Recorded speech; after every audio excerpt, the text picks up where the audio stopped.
మత్తయి సువార్త 2వ అధ్యాయం 1 నుంచి 5 వచనాలు చదువుకుందాం. రాజైన హేరోదు దినములయందు యూదయ దేశపు బెత్లెహేములో యేసు పుట్టిన పిమ్మట, ఇదిగో తూర్పు దేశపు జ్ఞానులు యెరూషలేమునకు వచ్చి, యూదుల రాజుగా పుట్టినవాడెక్కడనున్నాడు? తూర్పు దిక్కున మేము ఆయన నక్షత్రము చూచి ఆయనను పూజింప వచ్చితిమని చెప్పిరి.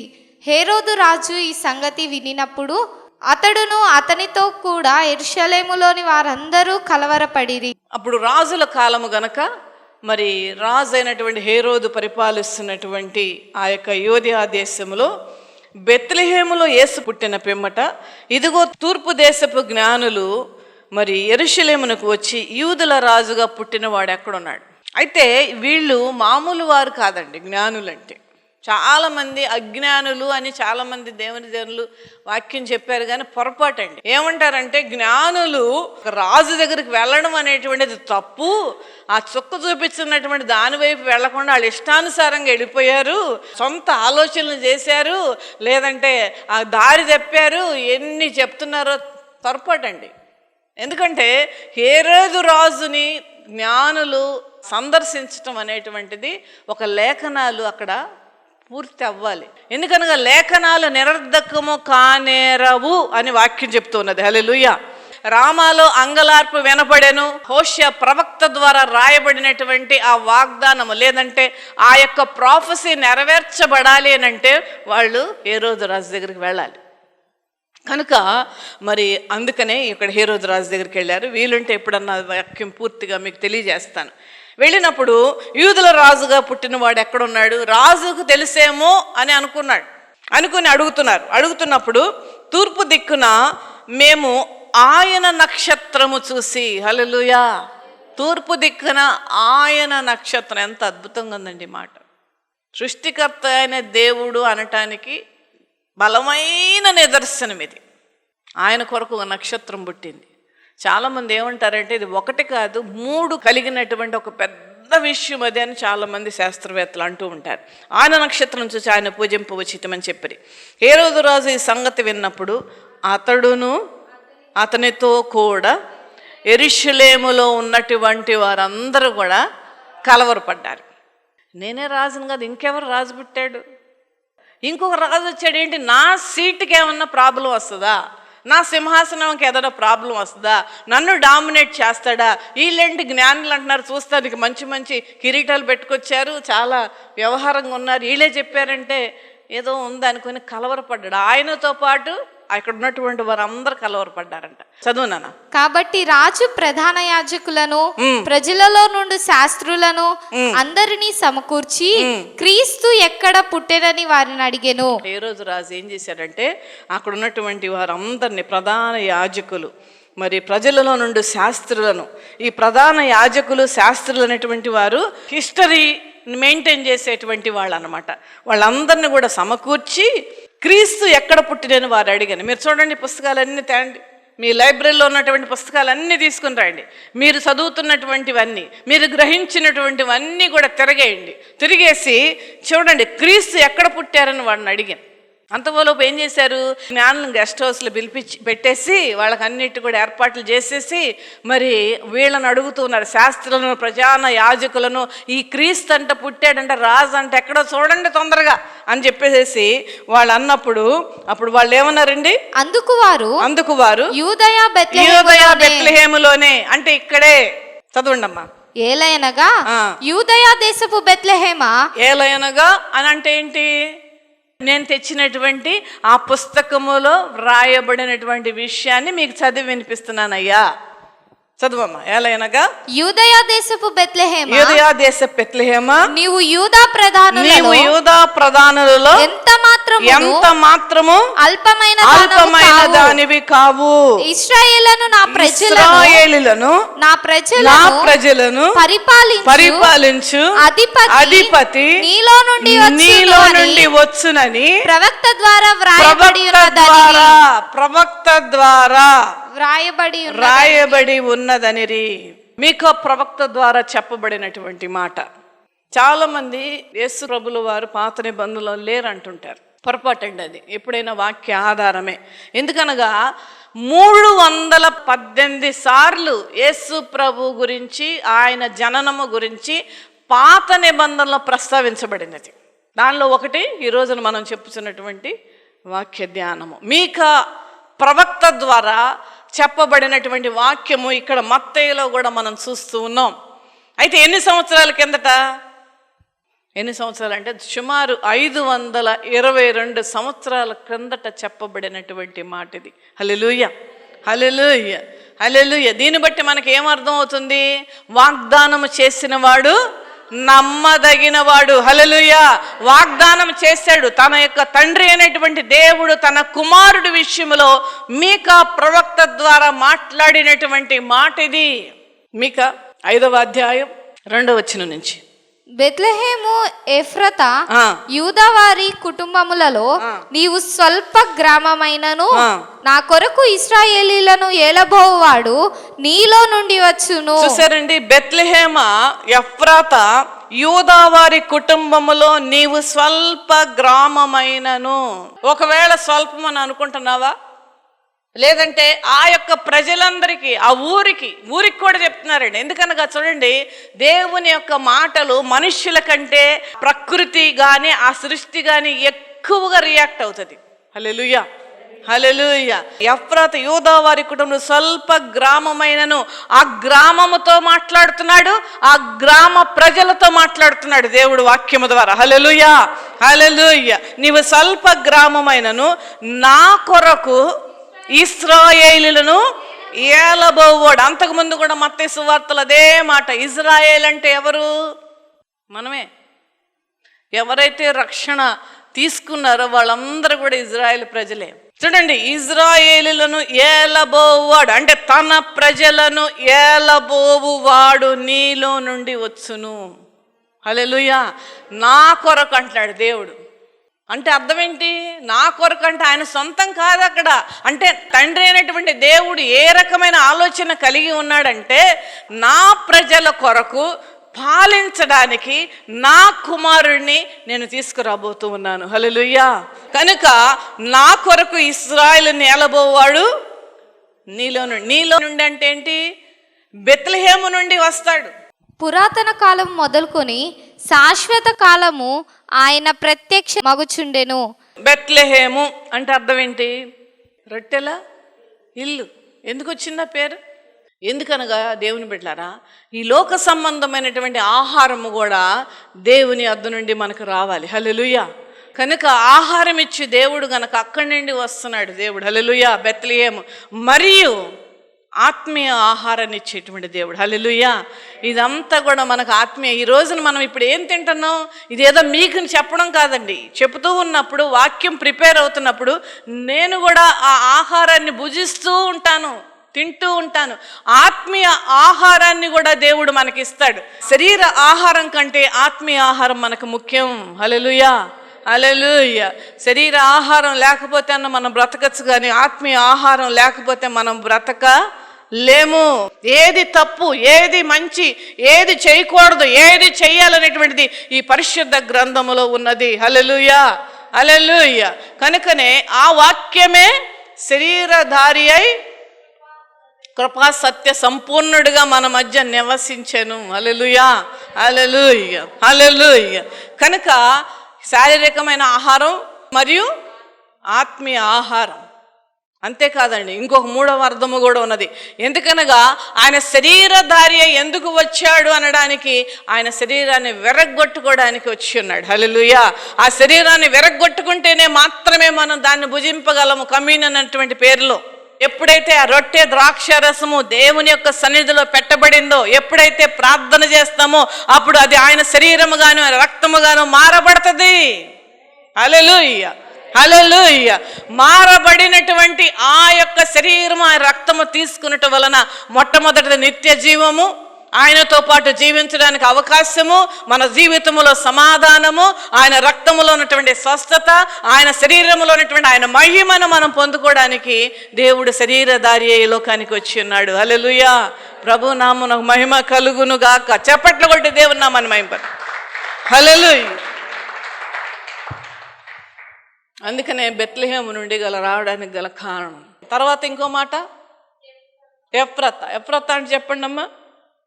ఎఫ్రత అంటే ఏంటంటే ఫలభరితమైనటువంటి స్థలము. హల్లెలూయా, హల్లెలూయా. ఫలభరితమైనటువంటి స్థలం ఎఫ్రత అంటే. ఆయన ఫలాలు అనుగ్రహించడానికి ఆయన ఈ లోకానికి వచ్చాడు. హల్లెలూయా. ఆయన వస్తూ మనకు ఫలాలు తీసుకొచ్చారా లేదా? మీ జీవితంలో ఎన్ని ఫలాలు పొందుకున్నారు? మీ సాక్ష్యాలు చెప్పే అన్ని ఫలాలేగా. దేవుడు ఫలించడానికి ఆది కాండానికి మనం వెళితే ఏమన్నారండి ప్రజలతో ప్రభు? మీరు ఫలించి అభివృద్ధి పొంది విస్తరించి భూమిని నిండించి దానిని లోబరుచుకొనుడి. ఎన్ని పాయింట్లు చెప్పాడు చూడండి. మనం అభివృద్ధి చెందడం ఆయనకి ఇష్టం, మనం ఫలభరితముగా ఉండడం ఆయనకి ఇష్టం, మన ఫలాలు ఫలించుట ఆయనకి ఇష్టము. కనుక ఈ ఫలభరితమైనటువంటి స్థలము నుండి ఎఫ్రాతా అనేటువంటి ఆ స్థలము నుండి దేవుడు వచ్చినటువంటి విధానం మనం అర్థం చేసుకోవాలి. దేవుని బిడ్డలారా, ఆయన నామంలో ఉన్నటువంటి సమస్తమైన ఫలాలను మనకు అనుగ్రహించేటువంటి దేవుడు. మనం ఫలిస్తూ ఉంటుంటే దేవుడు చూసి ఆనందిస్తూ ఉంటాడు. హల్లెలూయా, హల్లెలూయా. నా బిడ్డలైనటువంటి వారు మీ అందరూ పాట పాడుతుంటే నేను మురుసుకుంటా ఉంటా. అలాంటప్పుడు నేనే ఆనందిస్తుంటే మామూలుగా ఒక చిన్న సేవకురాల్ని దేవాది దేవుడు ఆనందించడండి. అయ్యా, నా నామములో ఉన్నటువంటి ఆ ఫలాలు, నా నామములో ఉన్నటువంటి ఆ యొక్క మరి ఫలించేటువంటి లక్షణాలు నా బిడ్డల్లో నేను చూస్తూ ఉన్నాను. నా నుండి వారు ఈ రీతిగా సంతోషించి అభివృద్ధి చేసి మరి అనేకమైనటువంటి ఆ కృపలను పొందుకుంటున్నారని దేవుడు సంతోషిస్తాడా? సంతోషించడా? సంతోషిస్తాడు. హల్లెలూయా, హల్లెలూయా. యూదా అంటే అర్థం ఏంటండి? స్తుతి. Very good. God bless you నాన్న. ఎన్నిసార్లు మన జీవితంలో హల్లెలూయా చెప్పాం మనం అండి? ఎన్నిసార్లు చెప్పాను? నేను చెప్తూనే ఉంటాను. హల్లెలూయా, హల్లెలూయా. చెప్తూనే ఉంటాం, చెప్తూనే ఉండాలని నా యొక్క కోరిక. అందుకనే ప్రత్యేకముగా స్తుతి ప్రార్థనలు మనం పెడతాం సంఘములో. అయితే చూడండి దేవుని బిడ్డలారా, మనం చాలాసార్లు 3 గంటల ప్రార్థన, 9 గంటల నుంచి 12 గంటల వరకు ఓన్లీ స్తుతి పాటలు, స్తుతి ప్రార్థనలు, స్తుతి వాక్యమే ఉంటుంది ఆ రోజున. ఇంకేమీ పర్సనల్ ప్రేయర్స్ ఉండవు. గుడివాడి నుంచి ఆవిడ కష్టపడి వచ్చిందండి, ఆవిడ మెట్లు కూడా ఎక్కలేదు, అయినా వచ్చింది. కానీ దేవుడు వాళ్ళ జీవితంలో అద్భుతం చేశాడు. హల్లెలూయా. నేను ఆ యొక్క ప్రత్యేకమైన ప్రార్థన అయిపోయిన తర్వాత కూడా, ప్రభువా నీ బిడ్డలు కష్టపడి నిద్ర ఆపుకొని వచ్చి నీ నామాన్ని స్తుతించారయ్యా. వాళ్ళ సొంత ప్రార్థనలు చేసుకోలేదయ్యా, వాళ్ళ సొంత అవసరతల గురించి అడగలేదయ్యా, నీ నామాన్ని స్తుతించారయ్యా. బిడ్డలను జ్ఞాపకం చేసుకో, వాళ్ళ కుటుంబాలలో వాళ్ళ జీవితాల్లో అద్భుతాలు చూడాలి ప్రభువా. ఆ కట్ల నుండి వారు విడిపింపబడాలి, ఆ బంధకాల నుండి వారు విడిపింపబడాలని ప్రార్థన చేస్తూనే ఉంటాం మేము. హల్లెలూయా. ఆ కార్యం చూసాం వాళ్ళ ఇంట్లో మేము. హల్లెలూయా. కనుక వాళ్ళను కూడా దర్శించి రావడం జరిగింది గుడివాడలో. దేవుని వద్దకు వచ్చేవాడు ఎప్పుడు కూడా డిసప్పాయింట్ అవ్వడు. దేవుని నామమును బట్టి స్తుతించేటువంటి వాడు ఎప్పుడు కూడా డిసప్పాయింట్ అవ్వడు. దేవుని యొక్క హస్తము వాళ్ళతో ఎప్పుడు ఉంటుంది. నీవు గనక ఆ విధముగా దేవునికి ఇష్టుడై దిష్టురాలై నువ్వు బ్రతికితే నీ నోట్లో ఎప్పుడు స్తుతే ఉంటుంది. హల్లెలూయా, హల్లెలూయా. స్తుతి ఉంటుంది. కనుక యూదా అనగా స్తుతి. దేవుని బిడ్డలారా, చూసారండి ఇన్ని పరిస్థితుల నుంచి వచ్చాడండి దేవుడు. చూడండి దేవుని బిడ్డలారా, ఇట్లాంటి స్థలము నుండి దేవుడు వచ్చాడంటే ప్రతి పేరులో ఎంత అద్భుతమైనటువంటి అర్థాలు ఉన్నాయో చూడండి. నా చిన్న జ్ఞానానికే, నా చిన్న శోధనలోనే ఎంత మనం దిగ్ చేస్తూ ఉన్నాం, ఎంత మనం కనుగొంటూ ఉన్నాం. హల్లెలూయా, హల్లెలూయా. కనుక ఈ పేరులో ఉన్నటువంటి సమస్తమైనటువంటి అర్థాలను కూడినటువంటి విధముగా దేవుడు మనకు ఉండబోతూ ఉన్నాడు. హల్లెలూయా. 4వ వచనం చూద్దాం.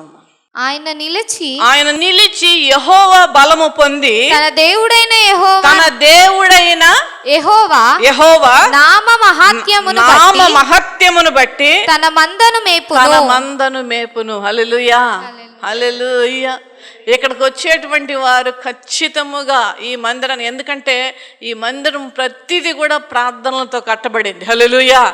అన్ని చాలా ప్రార్థనలు చేస్తారు, ఇదేదో గొప్పని కాదు, కానీ ప్రతిదీ కూడానండి ఇటుక.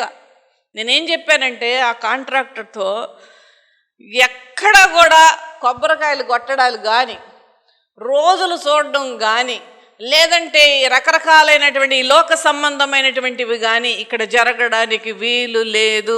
మందిరం అని కాదండి, మా ఇంట్లో కూడా అంతే. మేము అన్ని కుదిరిని అని చూసుకుంటాం కానీ సూర్యుడి వైపు ఉందా గుమ్మం, చంద్రుడి వైపు ఉందా కిటికీ, లేదంటే అది ఉందా ఇది ఉందని మేము ఎప్పుడు చూడడం. ఎందుకంటే అవన్నీ ఆఫ్టర్ ఆల్ ఎంత అండి దేవుని ముందు అవి చూసేవా అంతే సంగతులు, నీ పని అయిపోయినట్టే లెక్క.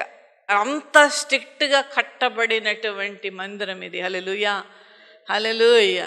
వాళ్ళు కడుతూ ఉండంటే నేను కూర్చొని ప్రార్థన చేస్తూ ఉండేదాన్ని. తర్వాత ఆ కూలీ వాళ్ళు అడిగారు, అమ్మ మీరు క్రిస్టియన్సా అని. అంటే అవునయ్యా, ఇది కట్టేది కూడా మందిరమే.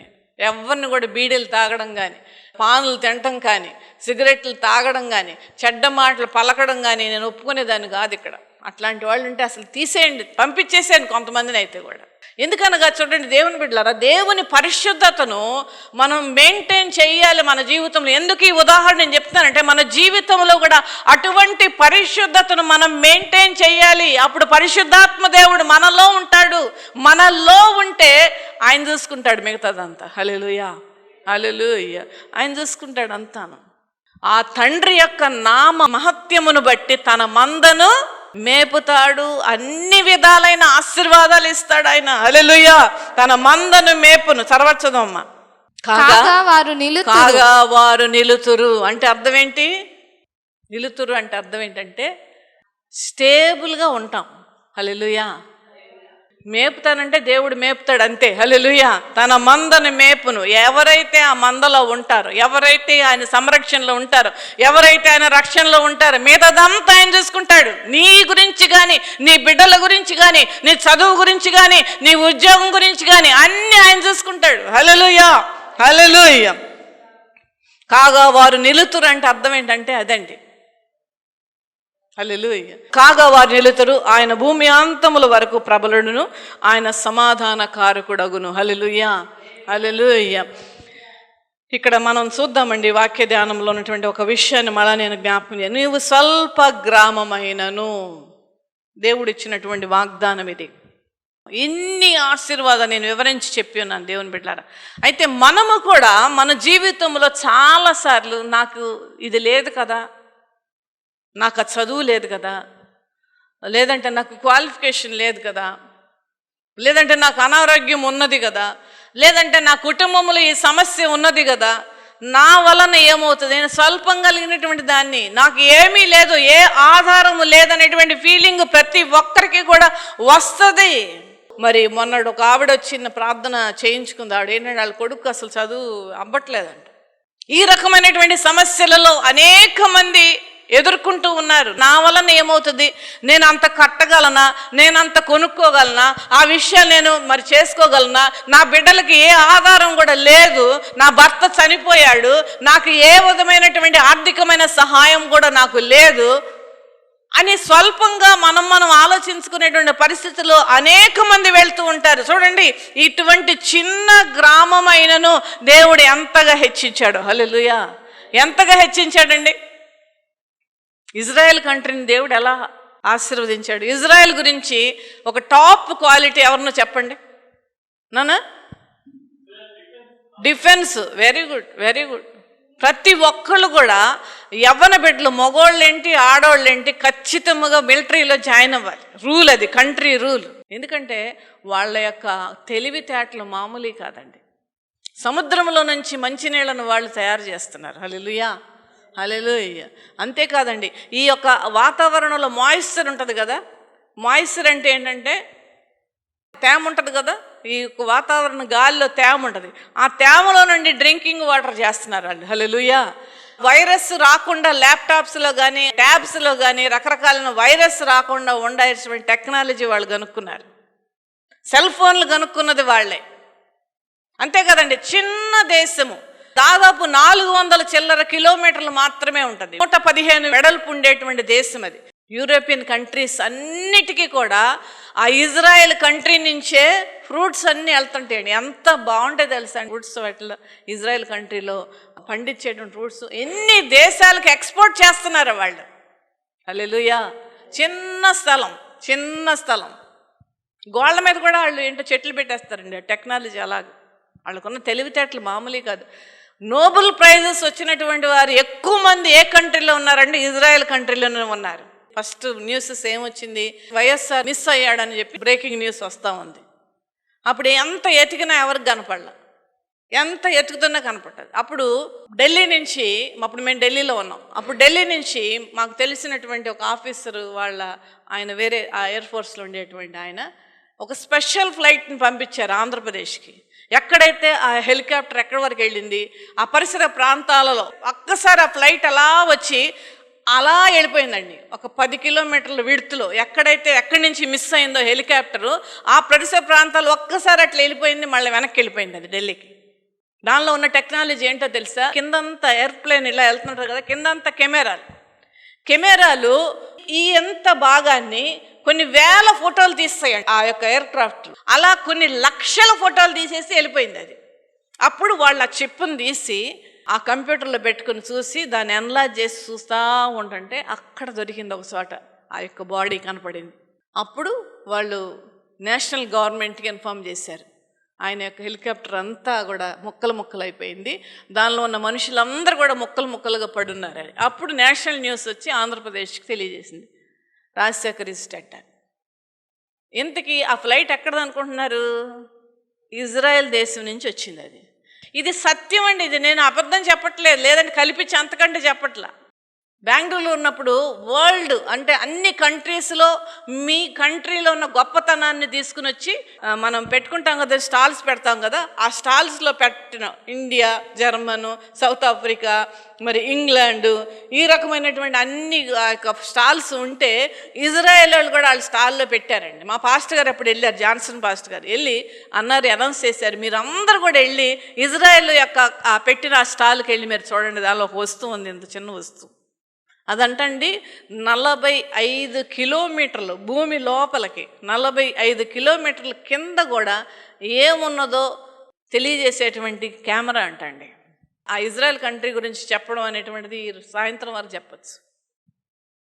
అంత జ్ఞానం వాళ్ళకి, అంత తెలివి. స్వల్ప గ్రామమైనను, చిన్న గ్రామము, కొంతమంది మనుష్యులు, కానీ దేవుడు ఒక వాగ్దానము ఆ దేశానికి ఇచ్చాడు. మనము కూడా మన జీవితంలో చూడండి దేవుని బిడ్డలారా, నేను స్వల్పము, నేను అల్పము, నేను ఏమీ లేని దాన్ని, నేను చాలా తక్కువ దాన్ని, నాకు దిక్కు లేదు, మా నాన్న మమ్మల్ని వదిలేశాడు, నా భర్త చచ్చిపోయాడు, లేదంటే నా బిడ్డలు నన్ను పట్టించుకోవట్లేదు, లేదంటే నా కోర్టు కేసులు ఉన్న ఈ రకమైనటువంటి సమస్యలతో అనేక మంది ఉండి కృంగిపోతున్నటువంటి వారికి ఈ వాక్యము ఆదరణిచ్చేది. హల్లెలూయా, హల్లెలూయా. ఒకవేళ నీకు రోగం వచ్చి నీకు బాగాలేదనేటువంటి విషయం కానీ, లేదంటే పలానా టైంలో నీకు ఇలాంటి ఇబ్బంది వస్తుందని చెప్పడం కానీ, ఇవన్నీ కూడా పక్కన పడేయండి దేవుని బిడ్డలారా. మీరు దేవుని వైపు చూస్తే దేవుడు నమ్మదగిన వాడు, శక్తిమంతుడు, సర్వోన్నతుడైన దేవుడు గనక ఆయన నామములో ఉన్న సమస్తమైన ఆశీర్వాదాలు మనకు అనుగ్రహించి మన స్వల్పమైన, మనం అల్పమైన మనల్ని పైకి తీసుకుని వస్తాడు. హల్లెలూయా, హల్లెలూయా.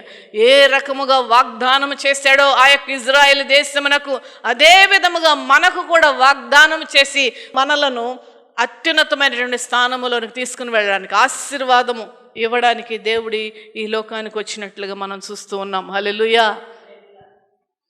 తన మందను మేపును.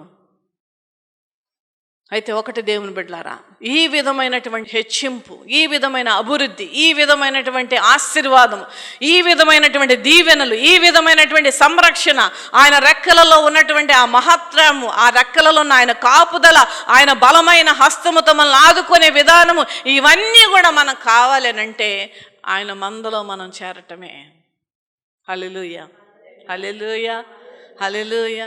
ఏమనుందండి ఇక్కడ వాక్యములో, యెహోవా నామ మహత్యమును బట్టి తన మందను మేపును. ఈ మహత్యం అనే మాటని ఈరోజు చాలా మంది స్టీల్ చేసేసారండి, దొంగిలించారు. రాజులకు రాజు, ప్రభువులకు ప్రభు, అది దొంగిలించారు. కృప అంటే దొంగతనం చేస్తూనే ఉన్నారు. దేవుని బిడ్డలారా, ఆయన మందలో మనం ఉండాలి. అందుకనే ఒక మాట అంటారు యోహాను సువార్తలో 15వ అధ్యాయంలో, నా గొర్రెలు నా స్వరము వినును. తన మందలో ఎప్పుడు మనం చేర్చబడతామంటే ఆయన స్వరం మనం వినాలి.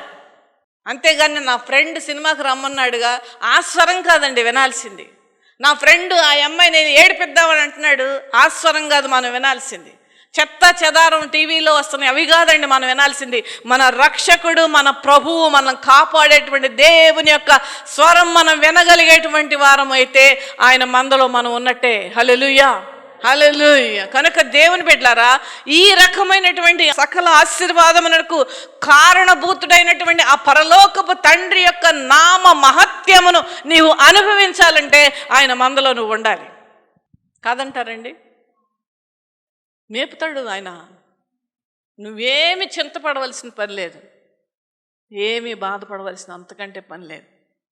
ఒక పాట ఉందండి బైబిల్ మిషన్లో, పాట పాడతాను. నాకేమీ కొదువా నాదుడుండా, ఇంకా నాకేమీ కొదువా నాదుడుండా. నాదుడు ఉన్నాడా లేదా? ఉన్నాడండి. మరి ఇంకేంటి కొదువా? దేనికి కొదువా? దేవుని బిడ్డలారా, ఆయన మందలో మీరుండండి, ఆయన దగ్గరే బ్రతకండి, ఆయన స్వరం వినగలిగేటువంటి దగ్గరగా మీరుంటే ఆయన మేపుతాడు మనలను. హల్లెలూయా, హల్లెలూయా. స్వల్ప గ్రామం అయినప్పటికీ కూడా ఈ యొక్క వాగ్దానం ఇచ్చినప్పుడు అసలు ఇజ్రాయెల్ నథింగ్ అండి, ఏమీ లేదు దాంట్లో, ఎడారి తప్పించి ఏమీ లేదు. అయినప్పటికీ ఒక్కొక్కళ్ళని లేపుకుంటున్నాడు దేవుడు. అనేకమైన టెక్నాలజీ ఇచ్చి ఇప్పుడు ప్రపంచ దేశాలన్నీ కూడా ఇజ్రాయెల్ దేశం వైపు చూడగలిగేటువంటి పరిస్థితిలోనికి దేవుడు తీసుకొచ్చాడు. చప్పట్లు కొట్టి దేవుని నామమున మెప్పారు. హల్లెలూయా, హల్లెలూయా. అలాగే నిన్ను కూడా నన్ను కూడా దేవుడు లేపుతాడు. హల్లెలూయా. దీవిస్తాడు. హల్లెలూయా. ఫలభరితంగా చేస్తాడు. హల్లెలూయా. ఫలభరితంగా చేస్తాడు. నీ నోట స్తుతి తీసుకుని వస్తాడు దేవుడు. హల్లెలూయా. నీ నోటలో నుండి స్తుతి రావడానికి దేవుడు నీ సమస్యలన్నిటిని కూడా తీరుస్తాడు. హల్లెలూయా. ఇటువంటి దేవుడు మరి పుట్టుక అనేటువంటిది సెలబ్రేషన్, మామూలు సెలబ్రేషన్ కాదండి. అన్యులకు మన దేవుడి నామాన్ని తెలియచేయాలి. మా దేవుడు ఇటువంటి వాడండి, మా దేవుడి గొప్పవాడండి, ఈ లోకానికి వచ్చాడండి మానవుడిగా అని తెలియచేయాలి. అందుకనే ఈ యొక్క సువార్తను ప్రకటించడానికి చేపట్టాం మేము. ఇటువంటి దేవుడు మనం కలిగి ఉన్నాం. హల్లెలూయా. ఇటువంటి రక్షకుడు మన కొరకు ఒట్టి ఉన్నాడు. హల్లెలూయా. రక్షకుండు దయించినాడట మన కొరకు, పరమా రక్షకుండు దయించినాడట. రక్షకుండు దయించినాడు రారెగొల్ల బోయులారా, తక్షణమున పోయి మనని రీక్షణ ఫలముందు దాము. రక్షకుండు దయించినాడట మన కొరకు, పరమా రక్షకుండు దయించినాడట. హల్లెలూయా. మన కొరకు ఆయన వచ్చారు ఈ లోకానికి. హల్లెలూయా. మన జీవితాలు ఫలభరితముగా మార్చడానికి వచ్చి ఉన్నాడు. హల్లెలూయా. మనమందరం అందరి బంధువుల దృష్టిలో స్వల్పంగా ఉన్నావేమో, మన యొక్క స్నేహితుల మధ్య మనం స్వల్పంగా ఉన్నావేమో, మనం ఉన్నదాన్ని పోగొట్టుకొని ఈ రోజున మరి కృంగిపోయి ఉన్నామేమో. దేవుడు లేవనెత్తుతాడు మనలను. హల్లెలూయా. దేవుడు సమృద్ధిలోనికి తీసుకుని వెళ్తాడు. దేవుడు తన కృపలో మనల్ని జ్ఞాపకం చేసుకుంటాడు. ఫలభరితమైన జీవితాలుగా మనం మారుస్తాడు. హల్లెలూయా. కనుక అదే సంతోషం అండి, అదే సంతోషం, అదే ఆనందం. కనుక ఇటువంటి మరి దినాలలో ఈ వాక్యాలను మనం ధ్యానించటం మనకు ఎంతో ఆశీర్వాదకరం, ఎంతో మనం ధైర్యం పొందుకుంటాం. కనుక స్వల్పమైనటువంటి పరిస్థితులు మన జీవితంలో ఎక్కడ ఉన్నప్పటికీ కూడా భయపడవలసిన పని లేదు, భయపడవలసిన పని లేదు. అభివృద్ధి చేయువాడు, అత్యున్నతమైన స్థానానికి తీసుకుని వెళ్ళేవాడు, మనకు సంరక్షకుడుగా ఉండేవాడు, మన సమస్యలను ఆయన సమస్యలుగా తీసుకునేటువంటి వాడు, మన కన్నీళ్లు కారుస్తుంటే ఆయన కూడా మనతో పాటు కన్నీరు కార్చేటువంటి వాడు, మన జీవితాలకు మన కుటుంబాలకి మంచి భవిష్యత్తును తీర్చిదిద్దగలిగేటువంటి ఆ దేవాది దేవుడు మనకున్నాడు. హల్లెలూయా.